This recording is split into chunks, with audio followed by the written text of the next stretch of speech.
नमस्कार दोस्तों आज के वीडियो में हम रिव्यू करेंगे टीवीएफ की नई series aspirants aspirin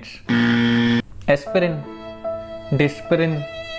oh my God दोस्तों, लगता है ये टीवीएफ वालों ने भी ट्रेंड फॉलो किया है, क्योंकि पिछले साल से इतने कठिन इतने टफ वर्ड्स चल रहे हैं ना, क्वारंटीन, आइसोलेशन, रेमडेसिविर, और अब ये इन्होंने ले आए हैं एस्पिरेंट्स। ओके फ्रेंड्स, देखिए मेरे को जो ठीक लग रहा है ना मैं वही बोल रहा हूँ, आप इसका मतलब समझ लीजिएगा। तो मैं इसको एस्पिरेंट्स बोल रहा हूँ, ठीक है।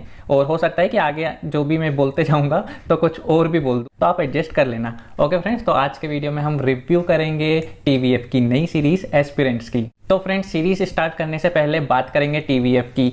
टीवीएफ यूथ की पहली पसंद है, हम सभी जानते हैं, लेकिन डे बाय डे ये नए बेंचमार्क्स अपने लिए ही सेट कर रहा है। हम सबको पता है कैसे टीवीएफ ने कोटा फैक्ट्री, पिक्चर्स जैसी मास्टरपीस सीरीज दी हैं, और हमें लगता है कि बस हो गया, चलो कभी कभी ऐसी मास्टर सीरीज बन जाती है। लेकिन अगेन एंड अगेन टीवीएफ ने ये प्रूव किया है कि प्रेजेंट सिचुएशन में चाहे कितने भी बड़े बड़े ओटीटी प्लेटफॉर्म अभी हैं, लेकिन अगर बात की जाए स्टूडेंट्स लाइफ पे, यूथ की लाइफ पे, या फिर फ्रेंडशिप पे, दोस्ती पे, तो टीवीएफ का मुकाबला कोई नहीं कर सकता। हालांकि ऑलमोस्ट लोग जानते ही हैं टीवीएफ के बारे में, लेकिन अगर किसी को नहीं पता तो मैं बता दूं कि टीवीएफ द वायरल फीवर एक ओटीटी प्लेटफॉर्म है, लेकिन ये दूसरे ओटीटी प्लेटफॉर्म से अलग है, क्योंकि अधिकतर ओटीटी प्लेटफॉर्म आपसे सब्सक्रिप्शन फीस लेते हैं, उसके बाद ही उनका जो कंटेंट है, जो प्रीमियम कंटेंट है, वो आपको प्रोवाइड कराते हैं।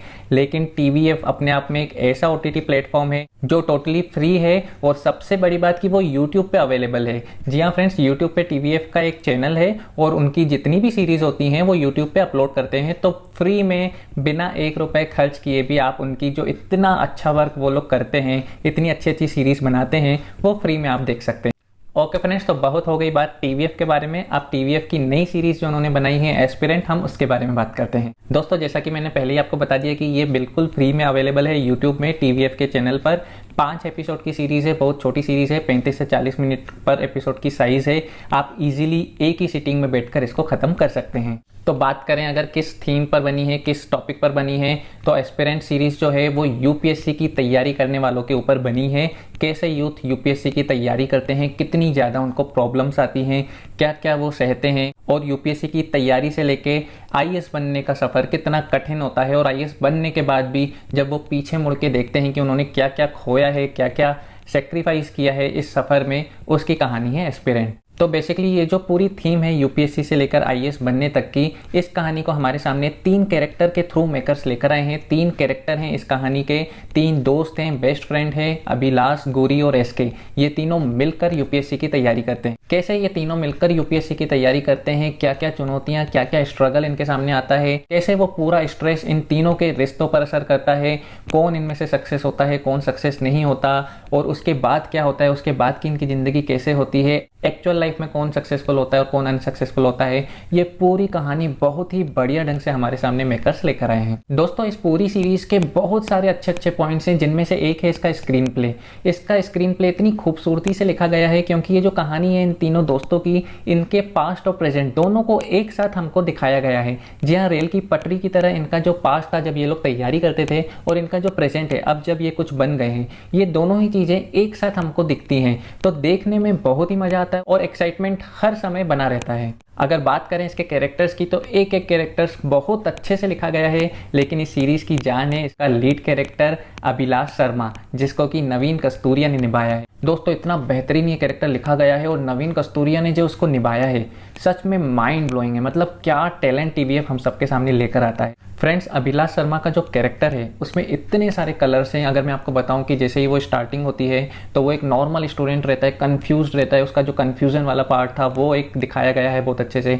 उसके बाद वो कैसे धीरे धीरे अपने आप को इम्प्रूव करता है, अपनी अप्रोच चेंज करता है। उसके बाद कुछ उसमें रोमांस का भी पार्ट दिखाया गया है, कैसे उसको किसी एक लड़की से लव होता है और कैसे वो लड़की उसको इंस्पायर करती है चेंज करने के लिए। उसके बाद उसका जो पैशन दिखाया गया है, उसका कमिटमेंट दिखाया गया है। इसके बाद जो सबसे मेजर चेंज इस कैरेक्टर का है जब वो सक्सेसफुल हो जाता है और आईएएस बन जाता है। फ्रेंड्स, चिंता मत करिए, इसमें कुछ भी मैं रिवील नहीं कर रहा हूं, क्योंकि पहले ही सीन में आपको पता चल जाएगा कि अभिलाष शर्मा इसमें आईएएस बन चुके हैं।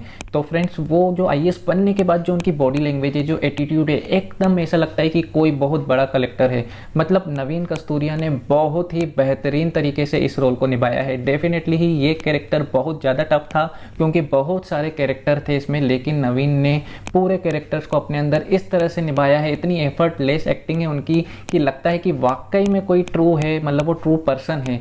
मतलब इस तरह से अपने कैरेक्टर में डूब गए हैं। मतलब मैं तो हेड्स अप करूंगा नवीन को कि क्या बेहतरीन उन्होंने इस कैरेक्टर को जिया है। लेकिन फ्रेंड्स, इतनी तारीफ करने के बाद भी अगर मैं कहूँ कि मैन ऑफ द मैच में अभिलाष का कैरेक्टर नहीं है तो आप लोग हैरान हो जाएंगे। लेकिन जी हाँ फ्रेंड्स, एक और कैरेक्टर है, बहुत छोटा कैरेक्टर है, बीच बीच में कभी आता है, लेकिन उसने जो दिल जीता है ना सबका, मतलब संदीप भैया तो अब क्या बोले। मतलब संदीप भैया ने जादू कर दिया है सब पे। मतलब जिसने ये सीरीज़ देखी है वो समझ सकते हैं कि संदीप भैया का कैरेक्टर, मतलब वो एक कैरेक्टर नहीं है, वो एक इमोशन है। मतलब वो जब भी स्क्रीन पे आते हैं ना, ओ माय गॉड, ऐसा लगता है कि वो जाए ना, इतना ज़्यादा इंस्पायर करते हैं उनकी बातें। मतलब जो इस सीरीज़ का जो लीड एक्टर है अभिलाष, वो हमेशा से ही संदीप भैया से ही इंस्पायर होता है और उसकी लाइफ में जब जब टर्निंग पॉइंट आए हैं, जब जब उसने सही डिसीजन किया है, वो कहीं ना कहीं संदीप भैया का ही हाथ उसमें रहता है। संदीप भैया का रोल सन्नी हिंदुजा ने निभाया है और एकदम मतलब मर्डर कर दिए हैं वो, मर्डर। मतलब क्या तो बेहतरीन उन्होंने एक्टिंग की है।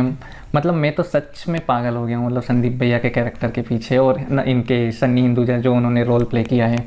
मतलब टीवीएफ को हेड्स ऑफ है, जो इतने अच्छे टैलेंटेड एक्टर्स ला रहे हैं, जो इतने टफ और जो इतने अच्छी तरीके से लिखे हुए जो कैरेक्टर हैं उनको इस कदर निभा रहे हैं कि मतलब मेमोरेबल, मतलब सालों तक याद आएंगे। मतलब संदीप भैया तो सबकी लाइफ में काश एक संदीप भैया हो मज़ा ही आ जाए। ओके फ्रेंड्स, तो बहुत सारी तारीफ हो गई मेरे ख्याल से, लेकिन एक चीज़ जो मैं आपको बताना चाहूँगा कि मैं इस सीरीज़ से इतना ज़्यादा अभी कनेक्टेड क्यों फील कर रहा हूँ, क्योंकि एक्चुअली मैंने भी कॉम्पिटिटिव एग्ज़ाम की तैयारी की थी। जी हाँ फ्रेंड्स, यूपीएससी की नहीं की थी, लेकिन किसी और जो अदर कॉम्पिटिटिव एग्ज़ाम्स होते हैं उनकी तैयारी की हैं। ऐसे ही कोचिंग में जाके की है, फ्रेंड्स के साथ की है, ग्रुप में हम लोग घंटों पढ़ते थे। तो मैं रिलेट कर सकता हूँ अपने आप को। लाखों यूथ जो ये कॉम्पिटिटिव एग्ज़ाम की तैयारी करते हैं या किसी न किसी एग्जामिनेशन फेज से गुजरे हैं, वो भी अपने आप को इससे ज़रूर रिलेट करेंगे, क्योंकि ये एग्ज़ाम्स यूपीएससी जिसको बोला जाता है कि वर्ल्ड के टफेस्ट एग्ज़ाम्स में से एक है, ये ऐसे ही क्रैक नहीं होते फ्रेंड्स कि 6-8 महीने पढ़ लिया और हो गया। सालों तक पढ़ना पड़ता है, सालों की मेहनत करनी पड़ती है, कई बार अटेम्प्ट्स होते हैं। उसके बाद भी अगर हम एकदम बेस्ट हैं या फिर एकदम ही ब्रिलियंट हैं तो ही वो क्रैक हो पाएगा, वरना लाखों लोग मेहनत कर करके थक जाते हैं, लेकिन उनका ये क्लियर नहीं होता। और सबसे ज़्यादा जो प्रॉब्लम होती है हमारे सोसाइटी का जो प्रेशर हमारे ऊपर रहता है, क्योंकि आज के ज़माने में हर पेरेंट्स को, हर सोसाइटी को लगता है कि जैसे ही एजुकेशन ख़त्म होती है जल्दी कुछ करके अपना सेटल हो जाए, कोई भी जॉब वगैरह कर ले। लेकिन जिसके सपने होते हैं उसी को पता है कि उसे क्या करना है, वो क्या डिज़र्व करता है। लेकिन इस बात को बहुत कम लोग समझते हैं और टाइम कोई नहीं देना चाहता। 1-2 साल देख लिया, उसके बाद पूरी सोसाइटी, पूरे पेरेंट्स पीछे पड़ जाते हैं कि नहीं हो रहा तो छोड़ दे। तो वो जितने भी प्रेशर्स हैं, जितना स्ट्रगल है, बहुत ही बखूबी इस सीरीज़ में दिखाया गया है। दूसरी चीज़ कि जब आदमी सक्सेसफुल हो जाता है इतनी सारे स्ट्रगल और मेहनत करके, तो वो हमको दिखता है, लेकिन उसके पीछे उसने कितने ज़्यादा सेक्रीफाइसेस किए हैं। सेक्रीफाइस ये सब मेहनत या प्रेशर वाला नहीं, अपनों का सेक्रीफाइस, अपने रिलेशंस के सेक्रीफाइस, दोस्ती का सेक्रीफाइस, अपने प्यार का सेक्रीफाइस, और बहुत तरह के सेक्रीफाइस करने के बाद कोई उस लेवल पर पहुंच जाता है जिसको हमको देख के लगता है कि काश मैं भी ऐसा बन पाऊँ। लेकिन उसके पीछे कितने सेक्रीफाइस हैं वो कोई नहीं समझता। बहरहाल, हम इस सीरीज़ पर वापस आते हैं तो बहुत ही बेहतरीन तरीके से टीवीएफ ने ये सीरीज़ बनाई है और एक बार फिर से टीवीएफ ने प्रूव कर दिया है, जैसा कि मैंने पहले बताया, कि इस तरह के सब्जेक्ट्स में, इस तरह के टॉपिक्स पर उनका कंपटीशन कोई नहीं कर सकता। तो फ्रेंड्स, मेरे हिसाब से साल 2021 की पहली मास्टरपीस सीरीज़ यही है और मैं बिल्कुल रिकमेंड करूंगा आपको कि किसी भी तरह से इस सीरीज़ को मिस मत करिए। छोटी सी सीरीज़ है, 5 एपिसोड की, जल्दी से देख लीजिए। डेफिनेटली ही आप बहुत दिनों तक इसके नशे में डूबे रहेंगे। अगर बात की जाए रेटिंग की तो मैं इसको 4/5 दूंगा। इतना सब कुछ परफेक्ट होने के बाद भी 1 नंबर क्यों कटा? क्योंकि मैं पर्सनली सोचता हूँ कि इसका क्लाइमेक्स थोड़ा सा और कुछ, मतलब थोड़ा सा डिटेल में हो सकता था। मुझे ऐसा लगा पर्सनली कि क्लाइमेक्स बहुत जल्दी हो गया, जैसा कि हम इतना टाइम से सोच रहे थे कि कुछ होगा बढ़िया, लेकिन बहुत ही फास्ट बस वो मैरिज पे जाता है। और हालांकि समझ में सब आ गया, लेकिन थोड़ा सा कुछ और डिटेल्स या थोड़ा सा कुछ इमोशनल और कर देते तो 4 चांद लग जाते। और दूसरा एक चीज़ जो मुझे पसंद नहीं है, एक्चुअली इस सीरीज़ को स्पॉन्सर किया है अनअकैडमी ने, जो कि ऐसे कॉम्पिटिटिव एग्जाम की क्लासेस चलाते हैं।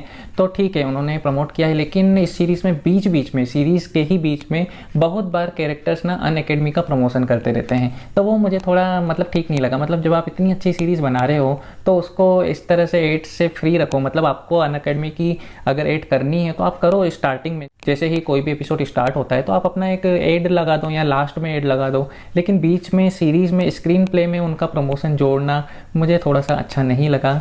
खैर अब उन्होंने बनाया है तो, बट इसीलिए मुझे थोड़ा सा लगा कि उसमें इम्प्रूवमेंट हो सकती थी। अदरवाइज़ इसमें कोई भी कमी नहीं है, बहुत ही बेहतरीन, बहुत ही बढ़िया सीरीज़ है और तुरंत आपको इसको देखनी चाहिए। ओके फ्रेंड्स, तो आज के वीडियो में बस इतना ही। अगर मेरा ये वीडियो आपको पसंद आया हो तो इसे लाइक ज़रूर कर लें और आपकी सीरीज़ के बारे में क्या राय है मुझे कमेंट करके ज़रूर बताइएगा। बहुत जल्दी आपसे मुलाकात होगी किसी नए वीडियो में, तब तक के लिए बाय बाय, टेक केयर।